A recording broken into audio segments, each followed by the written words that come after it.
ఎడారిలో ప్రవాహములు. యెహోవా మీకు నేడు కలుగు చేయు రక్షణను మీరు ఊరక నిలుచుండి చూడుడి.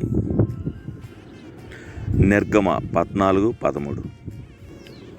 విశ్వాసి బహు బాధాకరమైన చిక్కులోనున్నప్పుడు దేవుడు ఆజ్ఞాపించే మాట ఇదే. అతడు ముందు కొయ్యి వెనక నుయ్యి అనే సామెత ఎదుర్కొన్నట్లుంటుంది. ఎటూ పోను తోచకుంటుంది. కుడి ప్రక్కను ఎడం పక్కకు కూడా తిరగవీలు లేని వాడై ఉంటాడు. అప్పుడు మన ప్రభువిచ్చు ఆజ్ఞ ఇదే: మౌనంగా నిలవబడి ఉండు. అలాంటి సమయంలో కీడు చేయవారు మంచి సలహాతోనే వచ్చినట్లు కనబడుతుంది. కానీ ఎవరి మాట వినక ప్రభువు మాటను సలహాను మాత్రమే అంగీకరించుట విశ్వాసకి క్షేమము. దీనినంతటిని విడిచిపెట్టి పరుండి చనిపోమ్మని నిరాశ నీకు బోధిస్తుంది. కానీ అప్పుడే మనం చిరునవ్వుతో ఆ విషమించిన పరిస్థితులలో ఆయన ప్రేమను నమ్మకత్వమును స్మరించుకొనుచు ఆనందించాలని దేవుడు కోరుతున్నాడు. వెనుకకు వెళ్ళమని పిరికితనం బోధిస్తుంది. అది నీ వల్ల కాదని చెప్తుంది. ఆ సమయంలో సాతాను నీకు ఎన్ని బోధనలు చేసినా నీవు నిజంగా దేవుని బిడ్డవైతే వాటిని నమ్మవు. వాటిని లెక్క చేయక ముందుకు సాగిపోమని చెప్పు. ఆయన స్వరమునకు లోబడతావు. ఊరక నిలుచుండటం వలన మరింత గొప్ప కార్యమును చేయుటకే బలాన్ని పొందగలవు.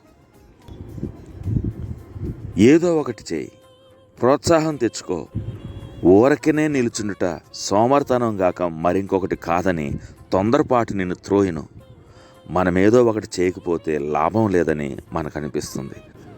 కనుక అప్పుడు ప్రభుని వైపు చూచుటకు బదులు కొంచెమే గాక అంతా మనమే చేసుకొని పూనుకుంటాం. సముద్రం నీ ఎదుటుంటే దానిలోనికి ప్రవేశించి అద్భుతమును చూడమని నమ్మకము అతిశయముగా చెప్తుంది. కానీ విశ్వాసము వీటిలో నిరాశ మాట కానీ, పిరికితనం చెప్పిన మాట కానీ, తొందరపాటు మాట కానీ, అపనమ్మకము మాట కానీ అంగీకరింపదు. కానీ మౌనముగా నుండమని చెప్పిన దేవుని మాటను మాత్రమే అంగీకరించి నిశ్చలమైన బండవల నిలిచిపోతుంది. సరి అయిన మనుషుని స్థితి స్థిరముగా నిలిచిపోటే. ఇకను దేవుని మరి ఒక ఆజ్ఞ వచ్చే వరకు అతడు సంతోషముతో ఓపికతో కదలక మెదలక అలాగే నిలవబడిపోతాడు. అప్పుడు మోషేతో ఇజ్రాయేలు విషయమై సాగిపోవడని చెప్పినట్లు మన విషయంలోనూ దేవుడు సెలవిస్తాడు. అనిచ్చే సమయంలో కనిపెట్టుట మంచిది. నీకు సందేహం కలిగినప్పుడు నిలిచిపోవటం మంచిది. ఏదో ఒకటి చేయాలని ముందుకు తోసుకొని పోవద్దు. నీకు మార్గము పూర్తిగా సరళమగు వరకు దానికి వ్యతిరేకంగా పోవద్దు.